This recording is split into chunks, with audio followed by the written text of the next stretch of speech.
current carried by cation divided by fraction வேணும் அப்படின்னா என்ன பண்ணுவோம், total current டிவைட் பண்ண போறோம், அவ்வளவுதான். divided by total current. so இப்போ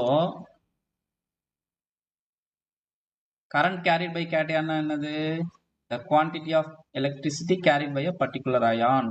cation போட்டிங்கன்னா அது எதுக்கு directly proportional இருக்கும், mobility of cation directly proportional இருக்கும். அப்படின்னா இந்த ஈக்குவேஷன்ல மேல இருக்கக்கூடிய பார்ட்டுக்கு பதிலா நம்ம என்னென்ன எழுதலாம், mobility of cation அதனுடைய சிம்பல் வந்து U plus அப்படின்னு சொல்லுவாங்க, divided by total current. total quantity of current passes through the solution எதுக்கு directly proportional இருக்கும், sum of ionic mobility of ionsக்கு directly proportional இருக்கும்.